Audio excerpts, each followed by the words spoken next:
In view of the overwhelming evidence of your guilt, and in accordance with the verdict of the jury, I hereby sentence you to state prison for life without the possibility of parole. At the trial of one of the two Menendez brothers, Eric Menendez will be... Lyle and Eric Menendez. Brothers Lyle and Eric Menendez. Lyle and Eric Menendez armed themselves with shotguns. charged with murdering their wealthy parents.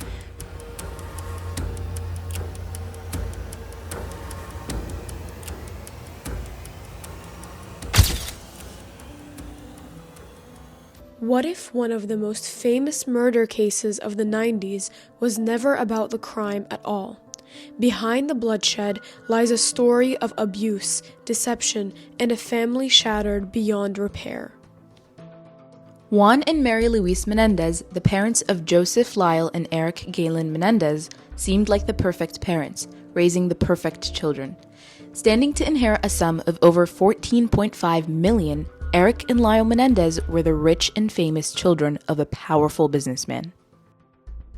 As the eldest sibling, Lyle was burdened with great responsibilities in the Menendez household. For Lyle, this meant constant pressure to succeed, often at the expense of his childhood.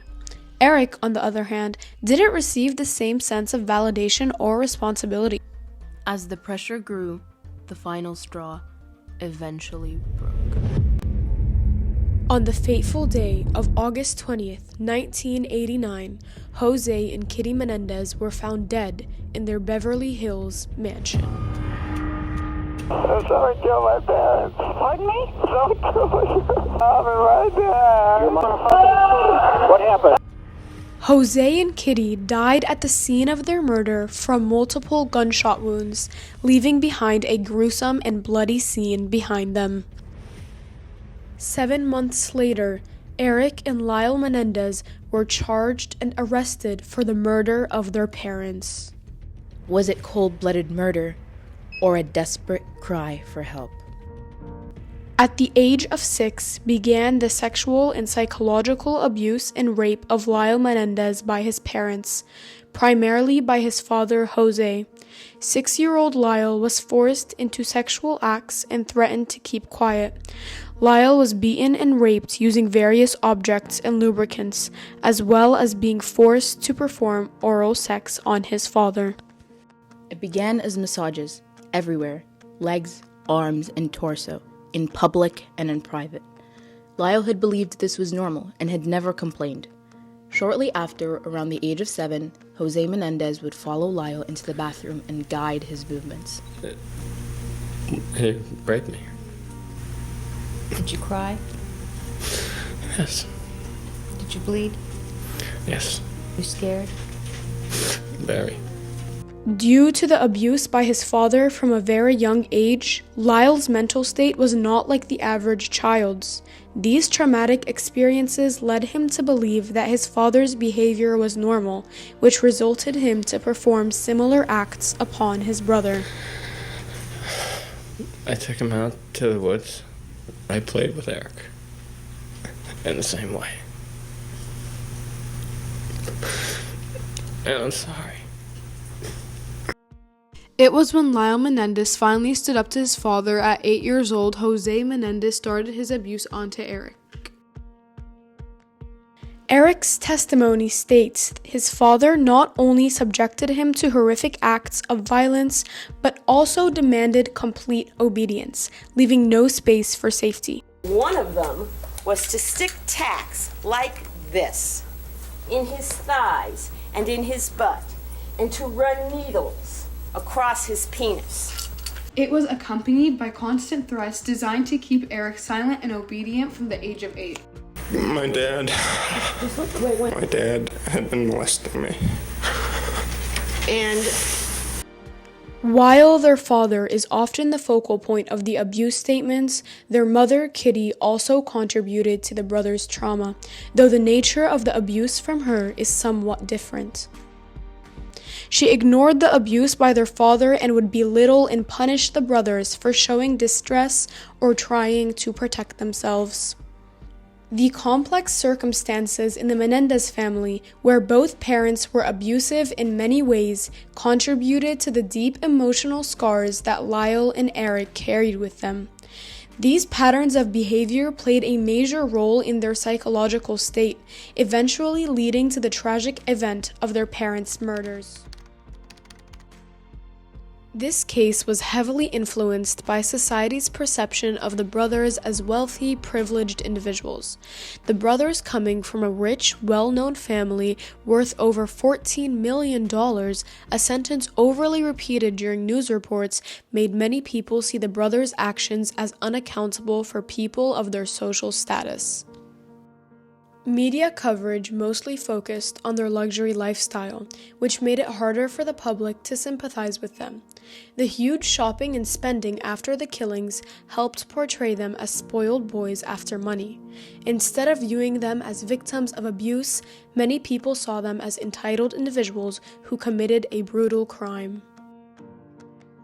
The media also emphasized the trial, with some outlets mocking the brothers and minimizing their experiences. One notable example of this was an SNL skit that mocked and imitated the Menendez brothers, portraying them as spoiled, out-of-touch individuals who laughed about their situation.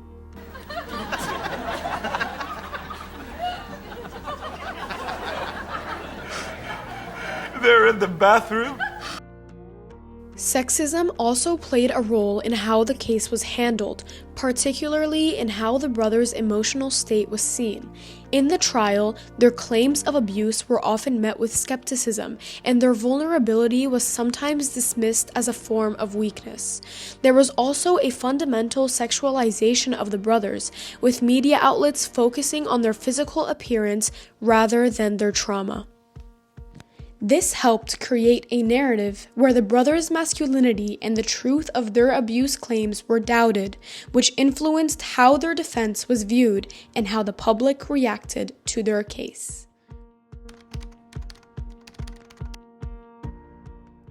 The legal system's handling of the Menendez case was influenced by public opinion, which led to some biased rulings.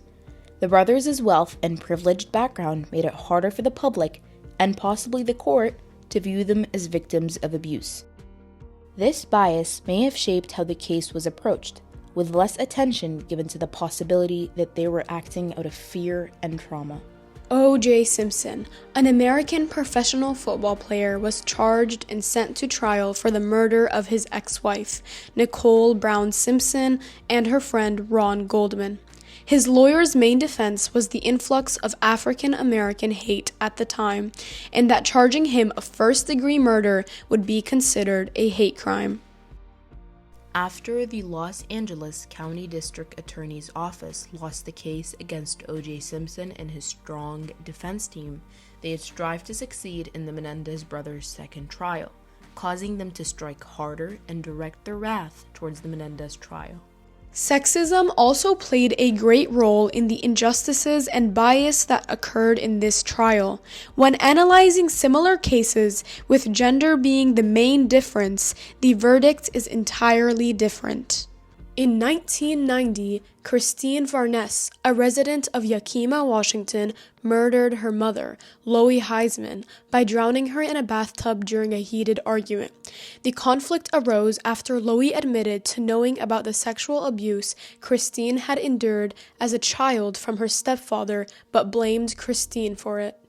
Despite the brutality and premeditation involved, Christine was sentenced to only 2 years in prison after pleading guilty to manslaughter. First of all, that men cannot be raped since they lack the necessary equipment to actually be raped. The Menendez brothers, on the other hand, received life sentences without the possibility of parole. Had the Menendez brothers been female, their claims of abuse may have been received with more empathy.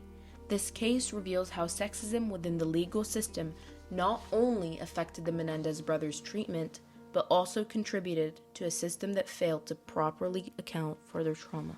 Would you feel any differently about what happened to my client if my client's name was Erica Menendez? Would it make any difference to you if he was a girl who was sadistically, sexually molested by her father? Because if it would, it shouldn't. In sensitive cases of abuse and sexual assault, the abuse and trauma endured by the victim should never be overlooked or disregarded.